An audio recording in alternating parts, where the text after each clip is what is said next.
오늘은 코린이 벗어나기 5번째 시간 추세선에 대해서 설명해보는 시간을 가져보도록 하겠습니다. 우선 추세선에 대해서는 이전에 라이브 영상을 편집해서 올려드린 부분이 있는데 그거는 좀 화질도 안 좋게 업로드가 돼 있어가지고 새롭게 정리를 해서 촬영하는 것이고요. 먼저 패턴에 대해서 5가지 패턴에 대해서 간단하게 설명드려 보도록 하겠습니다. 첫 번째는 3가지의 수렴 패턴과 2가지의 웨지 패턴이 있는데 3가지 수렴 패턴에 대해서 먼저 말씀드리면 고점이 낮아지고 저점이 높아지는 비율이 비슷하게 정 가운데로 모이는 트라이앵글 패턴, 일반적으로 상승과 하락의 힘이 비슷해서 상승으로 이어질지 하락으로 이어질지를 돌파가 나오기 전까지는 쉽게 예측할 수가 없는 트라이앵글 패턴이 있습니다. 그리고 고점은 일정한데 저점이 높아지는 삼각수렴이 저점이 높아지는 형태로 이루어지는 어센딩 트라이앵글 패턴, 일반적으로 어센딩 트라이앵글 패턴에서는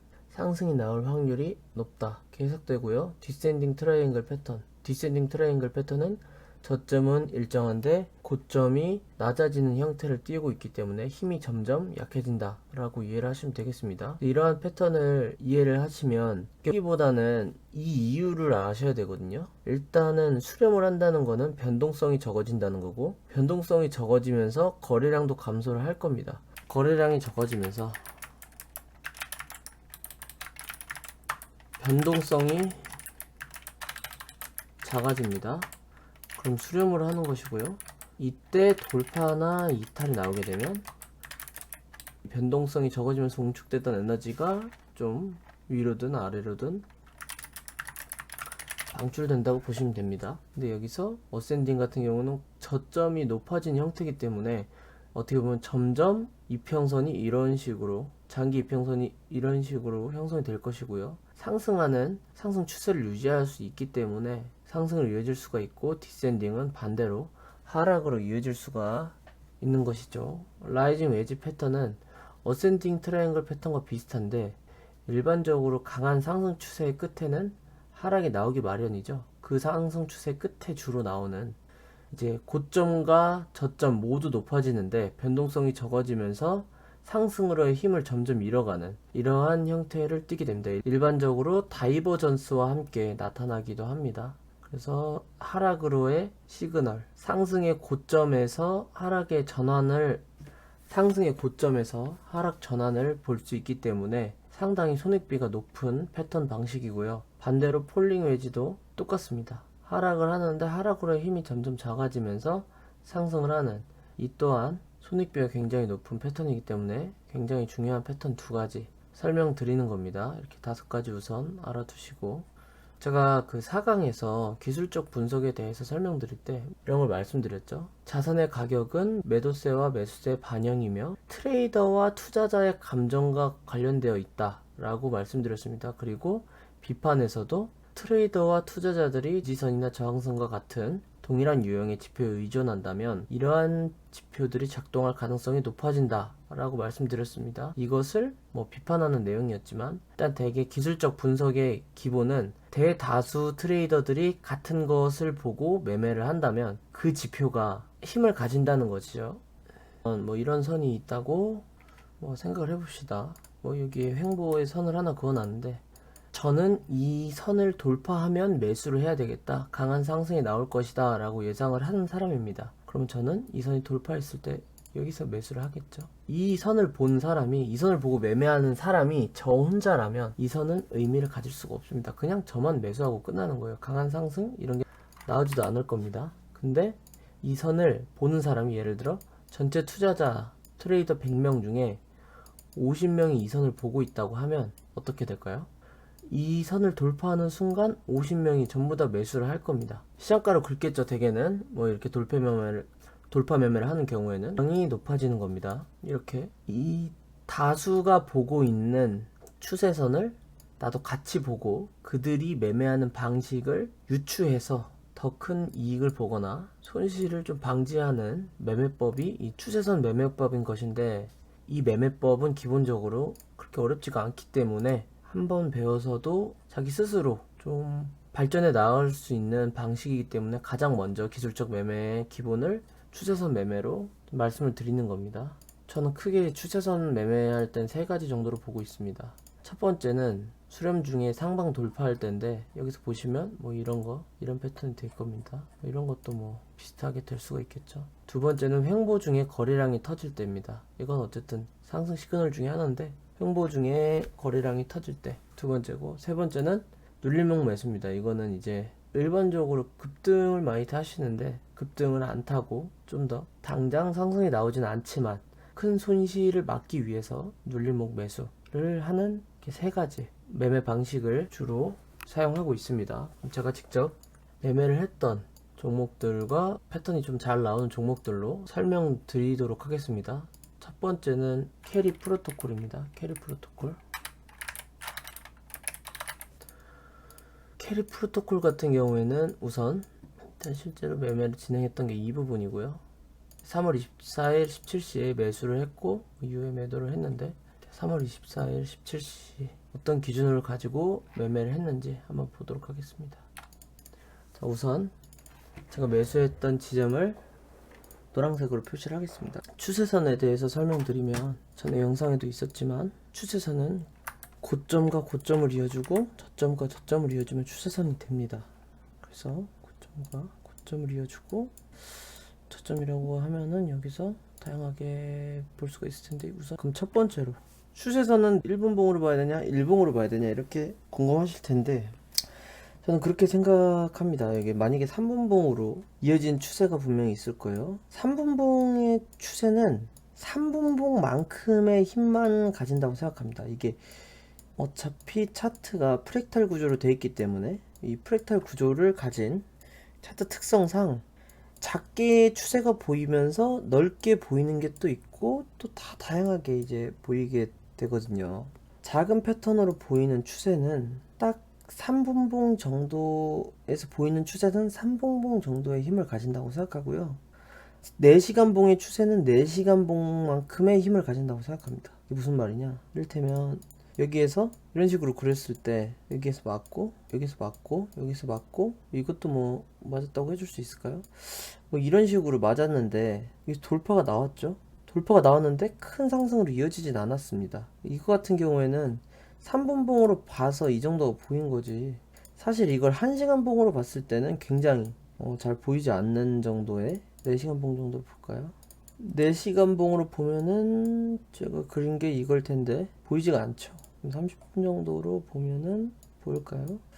30분 봉으로 봐도 크게 뭐 보이지가 않습니다. 큰 상승이 안 이루어졌죠. 그러니까 여기서 무슨 얘기냐, 이렇게 3분 봉으로 본 추세는 3분 봉 정도의 힘만을 갖는다는 겁니다. 이제 뭐 되게 안 그런 경우도 있겠지만, 그래서 우리가 장기 추세를 깨거나 큰 시간으로 봤을 때 나오는 추세를 깨는 시점에는 그만큼 큰 힘이 작용한다는 거를 일단은 알고 있어야 됩니다. 그래서 3분봉을 보고도 추세선 매매를 할 수 있지만, 3분봉을 보고 매매할 때는 이 추세는 돌파해도 큰 힘이 작용하지 않을 수 있다, 이런 식으로 좀 이해를 하고 매매에 임하셔야 되겠습니다. 그래서 제가 우선은 추세선을 그리는 법, 그리고 추세선 3분봉 15분봉 뭐 이런 것들이 의미하는 3분봉을 봐야 되나 15분봉을 봐야 되나 몇 분봉을 봐야 되는지 시간봉을 봐야 되는지에 대해서 그냥 간단하게 말씀을 드렸고, 그러니까 몇 분봉을 보든 상관이 없습니다. 근데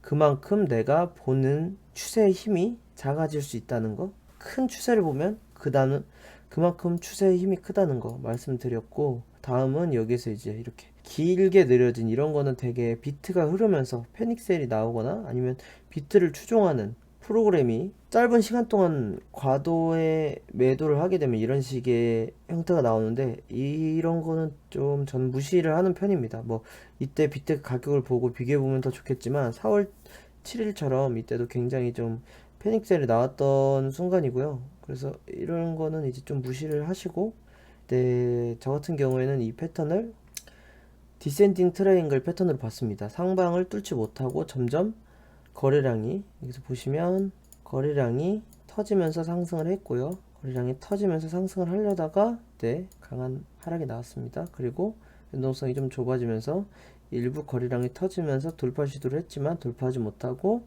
여기서도 거래량이 터지면서 돌파 시도를 했지만 돌파하지 못하고, 이후에 거래량이 계속 지속적으로 줄어들다가 이쪽에 하방 라인, 이 라인은 어떤 라인이냐, 여기서 몇 번이고 지켜줬던 라인이야. 여기서 지켜주고 지켜주고 이런 라인이 이탈을 했을 때는 강하게 하락이 나왔죠. 하락이 나왔고 제가 이때 매수를 하게 됩니다. 이때 왜 매수를 했냐, 여기서 장기 추세의 지지선으로 본다면 하단의 지지선을 이탈했지만 다시 회복해주는 모습을 보였기 때문에 얘가 상승으로의 힘이 남아 있을 수 있다라고 판단했습니다. 이후에 이 지지선을 타고 상승해준다면 더 큰 상승이 나올 거라고 생각했기 때문에 이때 매수를 진행하게 된 것이고요. 이후에 지켜주면서 매수 가격은 28원이었습니다. 28원이었고 이후에 하락이 나왔지만 이후에 다시 지켜주는 상승이 나오면서 이때 상단 지지선을 돌파할 때 큰 상승이 나왔습니다. 거래량이 터지면서 상승이 나왔고 이후에 상승 추세를 타면서 가다가 이때 장기 추세를 밑으로 깨면서 큰 하락이 나왔습니다. 그럼에도 여기서 계속 지켜주는 모습을 보면서 우상향이 나왔고 결국에는 뭐 큰 상승이 나왔는데 기간으로 보면은 일주일 정도 걸렸네요. 상승이 나오기까지. 실제로 제 매수한 지점 대비 10%도 빠지지 않고 어쨌든 상승이 나왔기 때문에 이게 추가 매수 없이 진행을 하게 됐던 것이고요. 이때는 이제 디센딩 트라이앵글의 하락과 이후에 추세선을 타고 올라가는 이렇게 새로운 채널을 형성해서 새로운 추세선을 만들어주는 이런 방식을 캐리 프로토콜의 매매에서 우리가 좀 배울 수가 있을 거고요. 다음은 람다를 한번 보겠습니다. 람다를 보면 이게 아까 우리가 봤었던 수렴 돌파의 패턴이 될 수가 있겠죠. 우선 람다는 이렇게 장기적으로 지켜주는 지지선을 형성해주는 부분이 있었습니다. 그리고 이 지지선을 이탈을 했어요. 여기서 그러면은 수렴을 하다가 어떻게 됐죠? 하단으로 이탈을 했죠. 그럼 이탈을 했으면 원래 어떻게 돼야 되죠? 강하게 하락이 나와야 돼요. 추세를 이탈했기 때문에. 근데 여기서 지켜주면서 새로운 박스권을 형성했습니다. 그렇기 때문에 여기서는 이 종목을 우리가 수렴이 나오고 나서 이후에 계속 봐야 하는 이유는 이탈이 나온 이유더라도 다시 새로운 채널을 형성해서 상방 돌파나 하락 이탈을 만들어낼 수가 있기 때문에 이런 종목은 이 수렴이 나오고 나서도 좀 봐야 되는 겁니다. 그래서 박스권을 형성해주고 난 뒤에 이 장기 추세를 상방으로 돌파했습니다. 돌파를 하고 나서 어떻게 됐죠? 강한 상승이 나오게 됩니다. 강한 상승이 나왔고 이게 실제로 며칠도 안 되는 사이에 100%가 넘는, 일주일도 안 되는 사이에 100%가 넘는 상승이 나왔고요. 뭐 이런 식으로 이 상방 돌파 매매를 하시면 됩니다. 돌파 매매를 하셔도 되고 아니면 하단 추세선에 닿았을 때, 하단 지지에 닿았을 때 매수를 하셨다가 마이너스 5%나 마이너스 10% 정도 손절을 짧게 잡으시고, 그럼 더 이탈했을 때 큰 하락으로 이루어졌을 때 예약 매도를 거셔서 매도를 하시는 방법으로 매매를 하시면 될 것이고요. 그럼 이랬을 때 크게 잘랐다가 뭐 이런 식의 속임수 패턴으로 올라가는 경우도 있는데, 이런 거는 이후에 매도된 이후에도 다시 추세로 올라탄다면 이건 다시 상승으로 전환될 가능성이 있기 때문에 계속 보시고 매매를 하시는 게 중요하겠습니다. 그리고 다음으로는 홍보 중에 거래량이 터져서 매매를 할 수 있는 뭐 이런 패턴에 대해서 한번 보도록 하겠습니다. 일반적으로 우리가 횡보를 하게 되면 이렇게 변동성이 클 때는 어떻죠? 거래량이 많죠. 거래량이 많고 이렇게 변동성이 클 때는 일반적으로 거래량이 많아지면서 변동성이 커지는 거거든요. 근데 변동성이 커지다가 어떻게 되죠? 줄어들죠. 실제로 우리가 코인에서 5% 정도면 굉장히 적은 변동성을 가졌다고 생각을 하는데, 하루에 5%도 실제로 이때는 하루에도 5%도 안 움직이는 날이 굉장히 많았습니다. 이때. 그래서 하루에 5%도 안 움직이고 거래량도 거의 안 터지는 이런 시기에 박스권을 형성하고 있는 거죠. 약간의 수렴적인 느낌으로 가고 있다고 보시면 됩니다. 근데 여기에서 어떻죠? 이후에 한번 이 전 고점을 모두 깨버리는 상승이 나왔습니다. 큰 상승은 아니지만 여기서 큰 상승이 나오고 하락이 나오고, 내 이후에 하락이 나왔지만 바로 지켜주는 모습. 이렇다는 건 매수세가 어느 정도 강하고 상승으로의 힘이 조금씩 나오고 있다라고 생각할 수 있는데, 거래량도 보면 여기까지 계속 줄어들었죠. 계속 줄어들다가 여기서 조금 터져주는 모습이 나왔습니다. 그래서 이때 이 시그널을 보고 들어갔다면 뭐 이때 저점 매수했으면 좋겠지만, 고점에서 들어갔다 하더라도 이렇게 이후에 더 큰 거래량이 터지면서 상승으로 이어지게 됐습니다. 이때는 뭐 여기 이렇게 봤을 때는 크게 먹지는 못했는데, 아마 이때 제가 매수를 추천드렸었고 실제로 많은 분들이 매수를 하셨습니다. 그래서 큰 수익 드신 분도 있을 거고, 이거는 이제 횡보 중에 거래량이 터졌을 때 매수를 하는 방법이고, 또 그 다음에는 칠리즈를 보겠습니다. 칠리즈는 최근에 큰 상승이 한번 나왔었는데 실제로 굉장히 오랜 기간 횡보를 했습니다. 그리고 횡보를 할 때 어떻다 그랬죠? 거래량이 터지면서 상승을 하고, 거래량이 굉장히 뭐 보이지도 않게 상승을 하락을 했는데, 이때 말도 안 되는 거래량이 터지게 됩니다. 이때와 비슷하죠? 근데 실제로 거의 상승을 하지 못했죠. 이렇게 많은 거래량이 터졌는데도 상승하지 못한 이유는 이쪽에 횡보했을 때 매물이 너무 많아서 이쪽 매물대를 다 소화를 해야지 얘가 상승이 가능한 겁니다. 우리가 뭐 일반적으로 개미털기라고 하는 그런 작업이 이루어져야지 실제로 매도세가 좀 약해지기 때문에 무거워지는데, 이때 상당히 큰 상승이 있었습니다. 그래서 이런 게 하나의 상승 시그널로 볼 수가 있겠죠. 이제 실제로 매수를 하지 않고 거의 이제 한 번 나오고 눌렸을 때 매수를 하시거나, 아니면 한 번 나오고 두 번 나오고 이 정고점을 깨는 상승이 나왔을 때 매수를 하는 게 바로 반응이 오기 때문에 이럴 때 매수를 하시면 되는데, 이때도 정고점이 깨는 상승이 나왔는데, 깨는 상승이 나오고 정고점 대비 한 10% 정도 상승을 했습니다. 하지만 다시 조정이 나와줬지만 전 저점을 지켜주면서 다시 반등이 나와서 이후에는 정말 오래 기다렸던 것을 보답하는 50% 정도의 큰 상승이 나왔습니다.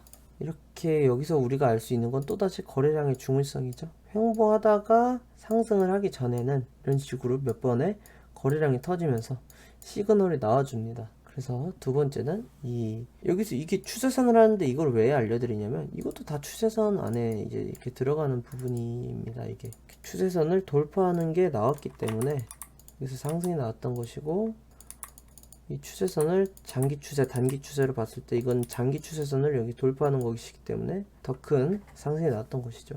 횡보 중에 거래량 터지는 부분을고, 마지막에는 상승 추세, 눌림목 매수, 급등후 눌림, 혹은 상승 추세 중 하단 지지선 터치, 뭐 이런 종목, 펌핑은 없지만 박스권을 만들며 우상향하는 종목을 뭐 이렇게 눌림목 매수 기준으로 해볼 수가 있습니다. 첫 번째는 폴리메스 보겠습니다. 폴리메스는 굉장히 이쁘게 우상향을 하는 종목이었고요. 실제로 이 추세가 한 달 넘게 깨지지 않았습니다. 그럼 이때 하단 지지에 닿은 이때, 뭐 이때나 이때, 뭐 이럴 때 다 매수를 할 수가 있겠죠. 뭐 이럴 때 해도 되고요. 제가 여기서 우상향하다 눌리는 부분에서 매수를 하면 왜 좋은지 간단하게 설명을 드리면, 뭐 이때 좀 변동성이 크니까 이때 기준으로 설명을 드릴게요.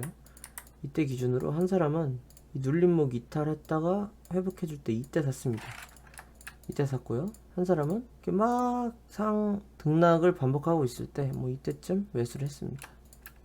그럼 이 먼저 산 사람은 여러분들 다 기다리는 거 힘들어 하시죠?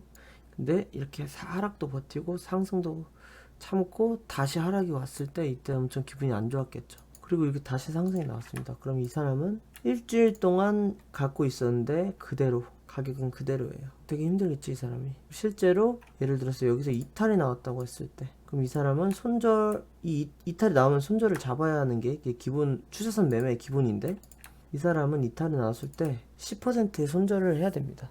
근데 눌림목 매수를 하게 되면 이런 타이밍에 사기 때문에 손절가도 굉장히 짧고요. 이후에 상승했을 때 더 큰 상승률을 먹을 수가 있습니다. 이래서 눌렸을 때 사는 게 굉장히 중요한 것이고, 이런 기준으로 보시면 몇 가지 패턴이 보이실 거예요. 오늘 세 가지 제가 말씀드렸는데, 마지막은 진리카도 굉장히 오랫동안 우상향을 했던 종목이고, 이런 종목 되게 특성이 약간 메이저랑 비슷하게 움직인다, 뭐 이런 특성이 있습니다. 실제로 진리카랑 폴리메스 둘 다 굉장히 크립토 점수가 높은 종목들이고, 뭐 사업성도 굉장히 좋다고 얘기를 하는데, 또다시 우상향을 할 것 같은 종목들입니다. 그렇기 때문에 받으시면 좋을 거고, 여기서도 이 장기 추세 하단에 닿아 있을 때가 분명히 있었고 큰 상승 나왔고, 다시 하단에 닿았고 큰 상승 나왔습니다. 다시 상승이 나왔다가 밑으로 이탈하니까 크게 이탈하는 모습. 여기서 보면 이 추세선이 여기서도 이렇게 보이는 겁니다. 여기서도 보면 이렇게 하다가 강한 상승. 수렴도 여기서 거래량이 점점 터졌죠. 거래량이 터졌고 이후에 거래량이 없다가 여기서도 이 박스권과 여기서 수렴을 상방으로 돌파하자마자 바로 큰 상승 나왔죠. 이런 시그널들을 우리가 추세선을 매매를 하면서 거래량과 같이, 이 추세선과 거래량을 같이 보면서 이렇게 우리가 상승할 수 있는 시그널을 보고 눌림목에 매수하는 이런 습관을 들이면은 큰 상승도 먹을 수도 있고 큰 하락을 피해갈 수도 있는 굉장히 좋은 매매가 될 수 있습니다. 그리고 마로인가요? 우리가 눌림목 매매 제가 중요성을 설명드릴 때 보여드리는 종목인데, 급등 후 눌림 패턴, 이게 알트코인들에서 자주 나오는 패턴인데, 이게 보면은 급등을 하면 거래량이 터지면서 급등을 했죠. 이후에 거래량이 이렇게 급격히 빠집니다. 그러면서 거의 횡보에 가까운 굉장히 변동성이 적은 시점이 나오거든요. 근데 이 알트가 장이 좋을 때는 이후에 장이 안 좋으면 이렇게 다시 빠져야 되는데 지켜줍니다. 이 지켜준다는 건 뭐냐, 한 번 더 상승할 수 있는 가능성이 높고, 이렇게 지켜주는 타이밍에 이 박스권을 형성했을 때 이 박스권을 형성했으면 이렇게 박스권을 형성했으면 이 중간 정도의 줄을 하나 걷는 겁니다. 그래서 이거보다 낮을 때 산다, 그리고 높을 땐 기다린다, 이런 식으로 매매를 하시면 실제로 5% 정도의 짧은 손절가를 잡고 대응을 하셔도 이후에 이런 게 시그널이죠. 이런 게 시그널이 한 번 나왔고 두 번 나오고 나서 큰 상승으로 상승했고요. 여기서도 똑같이 부하행하면서 횡보를 하다가 박스권 만들어 주다가 컨트롤하고 큰 상승. 근데 여러분들은 언제 들어가세요? 여러분들은 막 이게 막 껌뻑 사도 되나요 포지션 아시죠? 다들 사도 되나요 포지션, 이런 데가 사도 되나요 포지션이잖아. 이거 막 플러스 100% 막 가있고 이러면은 이 손익비라는 거를 좀 생각을 하셔야 돼요. 그래서 일반적으로 이렇게 높은 포지션에서 들어갈 때는 이렇게 잡아서 이 밑으로는 무조건 손절해야 된다, 이런 식으로 접근하셔야 되고요. 이때 또 지켜주니까 한 번 더 상승 나오는 거고, 이때는 변동성이 굉장히 크죠, 이전에 비해서는. 그래서 뭐 이럴 때는 사실 매매를 안 하시는 게 좋아요. 박스권을 형성하지도 않잖아요. 여기서 박스권이 잘 형성이 안 되고 상승으로 자꾸 가고 싶어 하는데 하락 힘이 세기 때문에 지금 박스권이 형성이 안 되는 거거든요. 그렇지만 상승 힘이 남아 있으니까 가려고 하는데 결국에는 이 마지막 이 저항을 돌파하지 못하고 하락해서 이후에는 꾸준히 우하향하는 모습을 볼 수가 있죠. 이런 식으로 급등 후 눌림 종목을 사시면 큰 손실은 나지가 않습니다. 그리고 좀 대응하기가 편하고요. 이렇게 너무 급등주만 좋아하지 마시고 당장 올라가는, 달리는 말에 올라타는 것도 좋지만 이런 식으로 변동성이 적을 때, 무관심할 때 사는 게 굉장히 또 중요하다고 할 수가 있겠습니다. 오늘은 이렇게 그 세 가지의 기준에 대해서 추세선을 설명드리고 이렇게 패턴도 다양하게 좀 설명을 드렸습니다. 이 영상 하나만 보시고 이해하셔도 다양하게 그리면서 보실 수가 있을 거예요. 많은 게 보이실 거고, 이 영상을 보기 전과 후는 분명히 차트를 보는 눈이 굉장히 달라져 있을 거라고 확신을 합니다. 여러분들이 직접 종목을 찾아서 매매를 해보시고, 지금은 변동성이 좀 크기 때문에 지금보다는 이제 좀 5월 1일 이후에 변동성 우려가 해소가 되면 그때부터 차트를 좀 보시면서 매매를 하시는 게 좋을 것 같습니다. 굉장히 이 추세선 매매 하나 가지고만 큰 수익을 내는 트레이더도 굉장히 많습니다. 그렇기 때문에 이 추세선 매매를 스스로 직접 연습해 보시면서 더욱 발전해 나가시면 금방 보다 더 좋은 실력을 가지실 수도 있을 거라고 생각이 듭니다. 오늘은 여기까지 하겠습니다. 긴 영상 시청해 주셔서 감사합니다. 구독과 좋아요도 부탁드리도록 하겠습니다. 감사합니다.